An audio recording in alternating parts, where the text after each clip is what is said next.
Okay, everybody. This is gonna be my very first Minecraft video.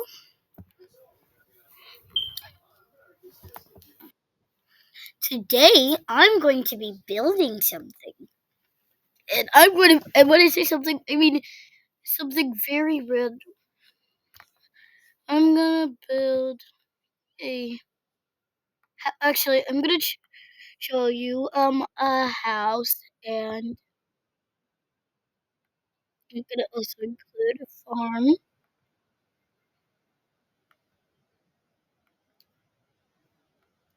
It's really hard playing Minecraft on a laptop without a mouse. Let's see if, guys. BRB. I'm going to try and get a mouse. Hold up.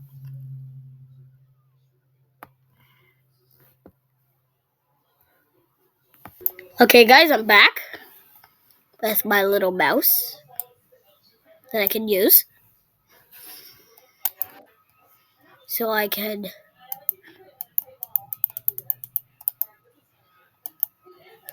Okay. Ah. Goodness, this is so hard.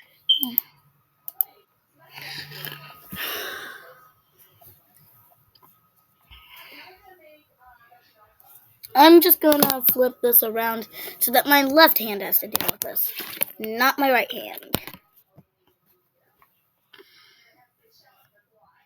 This left click to place, right click to move.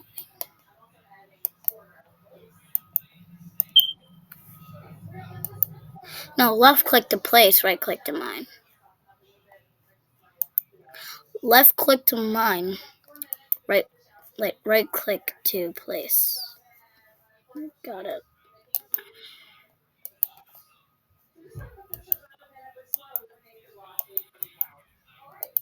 Man, this material is too soft. I'm moving to a different spot. This takes basically no time at all. So I'm gonna pause. Because soon I'm gonna upload this. And it's gonna be cool. In my opinion, I don't think it will be cool.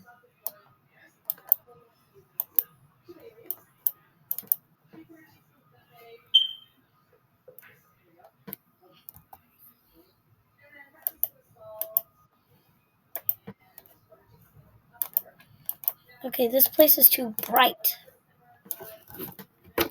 Moving to another area. Area.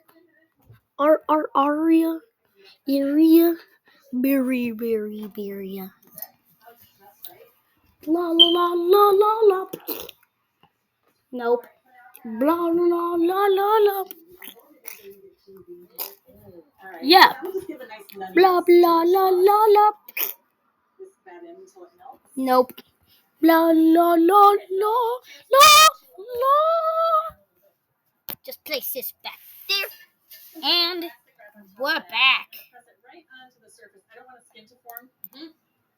The old pudding trick. That's right. That'll keep that sauce nice and fresh. And now we're going to move on to our cheese filling. So this is a cup of whole milk cottage cheese, and it is a little bit of an odd ingredient. But I found that the cottage cheese has this really nice creaminess and has a little bit of a tang to it. So there's a cup of that whole milk cottage cheese. We're going to blend it up in the food processor. You can also use a blender for this step if you like. I'm going to put in an egg, and that'll just help it set up a little bit when it bakes. And a quarter teaspoon of salt. So we're just going to whiz that up for about 30 seconds until it gets nice and creamy. All right, that was 30 seconds. Oh, perfect. So creamy. Mm-hmm. Now, just like with the milk, I wouldn't use skim cottage cheese here. Go for if you're making this, do right. Go for the full fat. It's true. All right, so our sauce is ready. Our cheese filling is ready. So now we'll go over and we'll get our noodles ready. So that's a fence. I have no idea what I'm doing. Baking dish. Okay. Guys, do you want me to play Roblox? So we're gonna be using Barilla No Boil. Wait a minute, I can't ask They really that. cook up. They taste like Because fresh pasta. They're really nice and thin. next, I'm gonna do a Minecraft series. So the next video is going to be another Minecraft. 5 minutes in the boiling water. And the reason I'm doing that is I don't want the lasagna to I don't want to be an done for too long, because I entirely want to maintain that nice fresh spinach color and flavor. So channel. the lasagna will just have to be in the oven for 20 minutes. So I'm not interested. I'm interested in Minecraft. Because they're not all the same. Minecraft. They require more liquid in the sauce than this recipe has. So the brand matters. You really want to look for the vanilla. So I put 12 noodles into the water and I'm letting them soak for 5 minutes. Okay.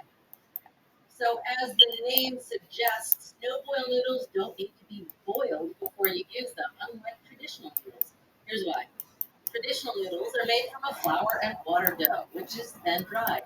Inside the noodles, there are two key components, starch granules and protein.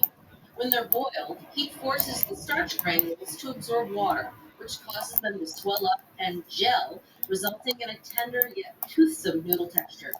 No-boil noodles are made the same way, using the same ingredients, flour and water, but they are par-cooked at the factory. After they go through this cooking process, the noodles are rapidly dried so that the starch is pre-gelatinized instead. These noodles only need to be reheated briefly in order to rehydrate that gel, as opposed to the extensive boiling that traditional noodles require in order to cook the starch. And that makes no-boil noodles a real time saver when making lasagna. All right, now comes the fun part where we get to assemble the lasagna. So we took the noodles out of the boiling water and I have them on a couple layers of towels here. You can see they're nice and pliable. So they're partially rehydrated, which is exactly what we want. All right, let's put this together. Let's start with a half a cup of our sauce. And I have a 13 by 9-inch baking dish here and it's been greased.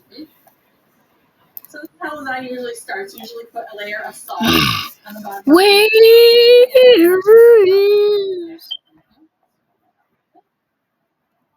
the beautiful grace? Add that into the sauce.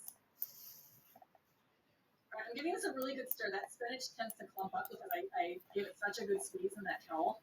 So I'm just stirring it pretty vigorously here. I want to break up the spinach so it's separated. Let's build our lasagna. Okay. So I'm going to start with 3 noodles. Here. And now a cup of spinach bechamel filling. So we'll just divvy that up.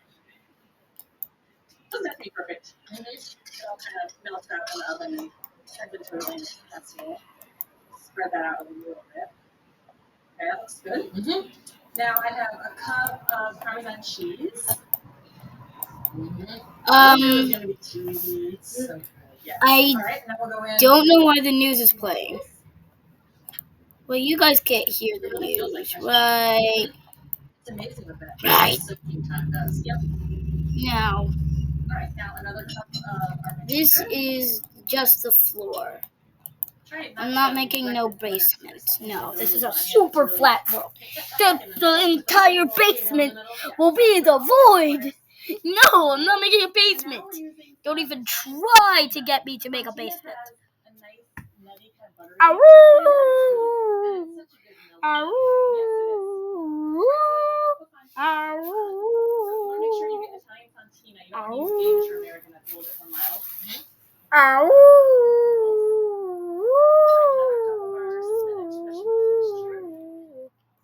It's a discount. Your discount has been used. Thank you. It's a discount again. Ma'am, you cannot reuse discounts. But I need a good deal. I'm broke. Because of my family. So now we're going to cap it off with one more cup of Fontina. So we get Right, that was really good. So I'm going to cover this Go ahead, with reuse it. foil that I sprayed so it doesn't stick. So we're just going to bake this for 20 minutes in a 425 degree oven. A really short time because those noodles are already soft. We just want to warm this up, get it nice and hot, and that way the spinach will stay nice and fresh. I'm going to rotate this halfway through baking. Man, maybe using a mouse isn't so much easier? Question mark, question mark. Because I have to constantly switch. Smells amazing. It does. But This under the you don't have to use 2 fingers. I just put it on the rack, You could so it's just. 6 inches below the elements because I want it to get nice and spotty brown. And now, thoughts. Now, start placing down the blocks. Time to make some mocks. But mocks, yes, mocks. And it's ripping up. It's very hot. We're gonna wait 15 minutes so it can kind of cool down just enough. What is And then very we'll go testing, okay? Waiting patiently, like 15 minutes. Thank you, Rose. Hump? Why is there someone saying hump? What? It's really important to wait. You're not only cool down, but it First. kind of sets up a little bit in those 15 minutes. It's worth the wait. And we got the corner pieces. I know. H-U-M-P-H. See how that's set up really nicely? Jesus. And H says, so you're saying hump. No PH together is a diagram of genius. Blah, blah, blah. I'm so bored that I'm literally singing. They really do. And that cottage cheese, which La la la la la la. it's nice and creamy, just a little bit tangy. And the spinach is super fresh. You can still see it has a beautiful green color. Yep. It's not olive. It's not drab. Oh, this is the best version I've ever had. Becky, thank you for making it. If you want to make the ultimate spinach lasagna, start by blanching and shocking sturdy spinach, then wring it dry. Swap in cottage cheese and Italian fontina for the ricotta and mozzarella. Okay, guys. I'm only gonna use the mouse to place things. That's it. Mining is easy, so. This really is the best spinach lasagna out there. Oh. Also, let me do something. I know you guys hate this block. Thus, I'm gonna change, swap it out. From my original idea of birch It's naturally derived from to apples, quinces, pears, citrus fruit. stripped That's the thing that makes everything on the acacia. table wonderful. Baby. Now, it can be a little confusing when you go shopping because the category is called preserves, but so is the first thing here on the table. So when you see something labeled with preserve, typically it's got large pieces of fruit. And I will say, manufacturers can do whatever they want, and so these are the best practices. And you see at least strawberry preserves that they're large, they're whole, or significant sized chunks of fruit in the thick syrup. Because there's so much fruit, so equal amounts of fruit and sugar, preserves tend to be less sweet than some of the other things on the table. Raspberry jam here. Jam is either got crushed or very small pieces of fruit. It's sweeter than preserves. You see the seeds are left in here, which is okay. But you wouldn't see large pieces of strawberries, for example, in a jam. Jelly. Now, jelly is completely smooth.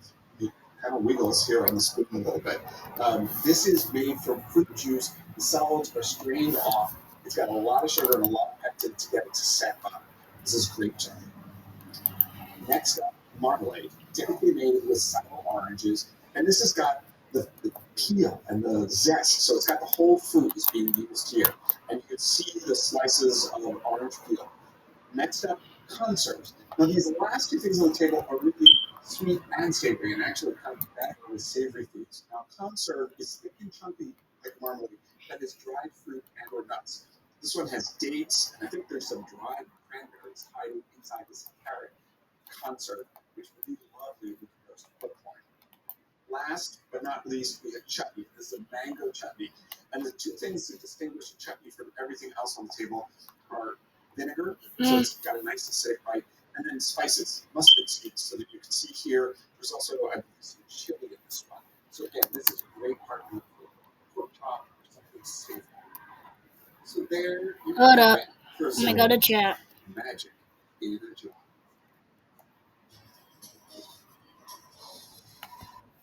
Slash. Here is stock that I made by boiling chicken parts in water Okay. hot on the stove. And here is stock that I made using a pressure cooker. As you can see, the stovetop stock cooked at 212 degrees is cloudy. That's because the violent movement of the boiling water emulsified fats and protein into It's the water. daytime. But the pressure cooker As I stock, which used. cooked much hotter at about 240 degrees, is basically clear. How is this possible? Well, to find out, we pressure cooked the camera. Take a look.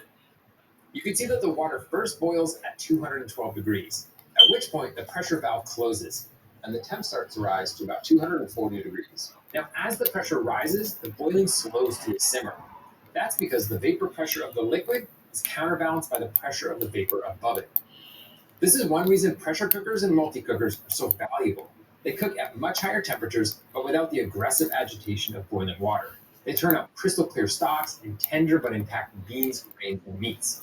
This is also why, if you're going for stock clarity like this, you should release the pressure naturally, instead of doing a quick release, because that would cause the stock to boil and become cloudy.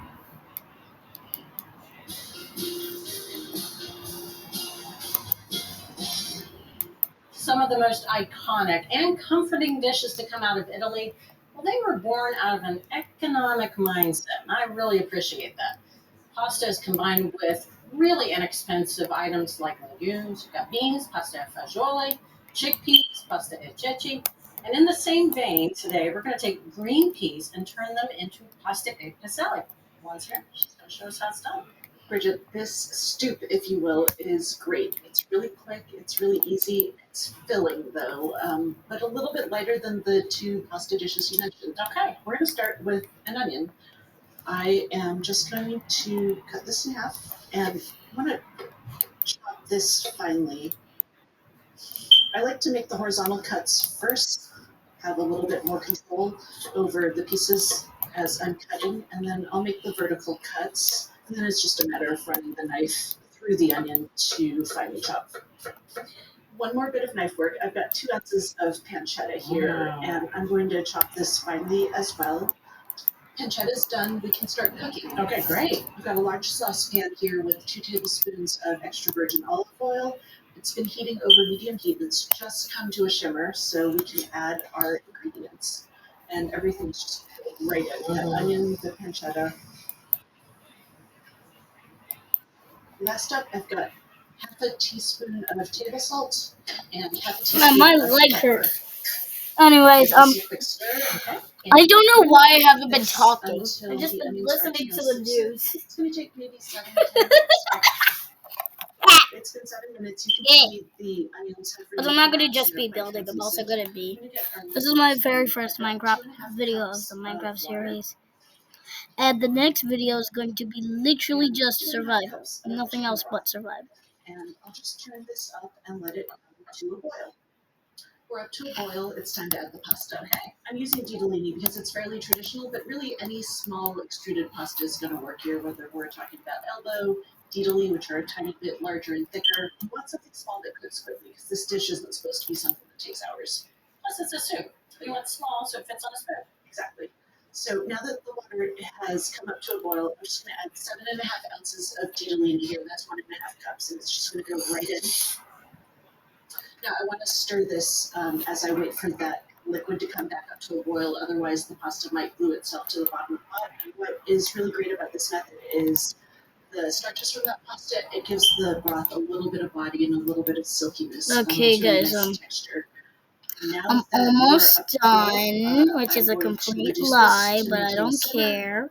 Top a lid on there so we don't lose I too much water literally to have, evaporation. Cook that until the a lot ditalini more to is go. elevated. That's going to be 8 to 10 minutes. Okay. But It's been 8 IDC, minutes. Let's have a which is for I don't care. Yeah, I this is don't definitely care. Jeez, I love All it. right. I love it. perfect. I have frozen peas here. I really like frozen peas for this. They're just going to go right in. So that was 1.5 cups of frozen peas. And I'll give this a quick stir. And I'm just going to shut this off. There's enough heat in there to cook those peas through without overcooking them. So let's move this off heat. Okay. And we'll get to our garnishes. Nice. I have some parsley here, and I need 1/3 cup minced, and run my knife through it. When I mince herbs, I really want to make sure that I'm slicing through.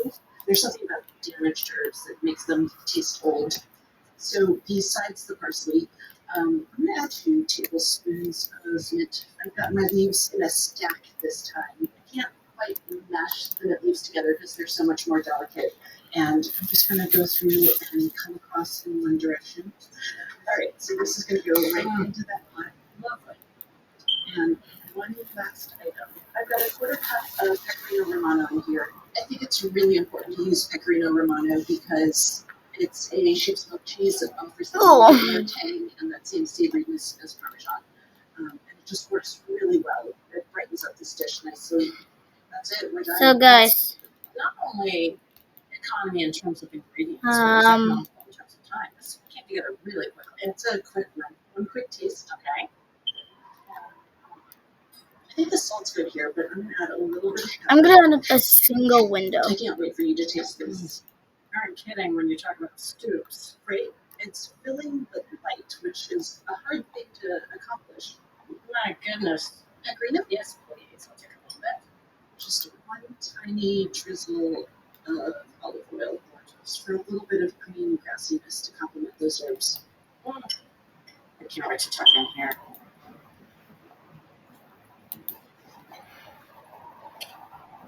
That's wonderful. How great is that? The mint, the parsley at the end, beautiful. Wakes up, and you're right, that little bit tanginess from the Pecorino Romano. It's gorgeous. Tastes like spring. This is so easy, elegant, came together so quickly. Sorry guys, I keep on forgetting to make commentary, Thanks so much. Well, whatever that is. if you'd like to make Also, this by the way, guess what? easy and elegant pasta dish, I'm making a it's roux. pancetta to add deep, meaty flavor. Stir the pasta frequently to prevent sticking, and finish the dish. With And it's not gonna be a staircase. So, Staircase. from America's Test Kitchen, Just unique, kidding. economical, but so elegant pasta e piselli. You can get Actually, I'm not gonna add a roof recipes from this season, or a door. That's all you're getting. See you next time. Bye bye. That's my outro. Let's take a nap after this. Yeah, this is not fruit. Visit our website to sign up for our free email newsletter with more revolutionary recipes and the stories behind 25 years.